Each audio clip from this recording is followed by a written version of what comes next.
วันที่22กุมภาพันธ์นี้ซึ่งเป็นวันและมื้อที่มีความหมายสำคัญของศาสตร์พ่อแม่ประชาชนบรรดาเผ่าในทั่วประเทศเว้าร่วมเว้าเฉพาะก็คือพ่อแม่ประชาชนในทั่วเมืองจำปาสัก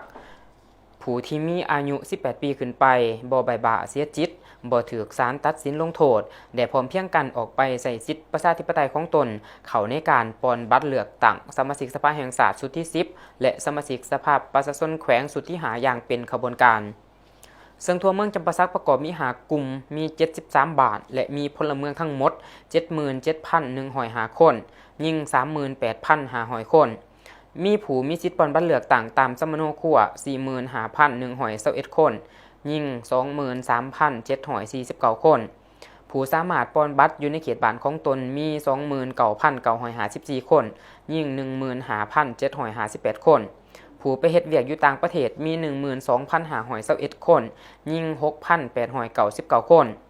ผู้มีสิทธิ์ปอนบัตรเลือกตั้งที่มาจากท้องถิ่นอื่นมี73คนยิง24คน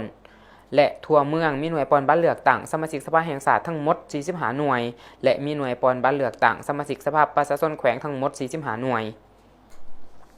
เพื่อเฮ็ดให้การเลือกตั้งสมาชิกสภาแห่งชาติสุดที่10และสมาชิกสภาประชาชนแขวงสุดที่5ในครั้งนี้บรรลุผลสำเร็จตามระดับขาดหมายหรือ400ส่วนร้อยคณะกรรมการเลือกตั้งคันเมืองก็ได้เอาใจใส่ในการสีน้ำและติดตามกวดกาในแต่ละจุดของการปอนบัตรเลือกตั้งเพื่อให้การเลือกตั้งครั้งนี้สำเร็จตามระดับขาดหมาย400ส่วนร้อยก็คือ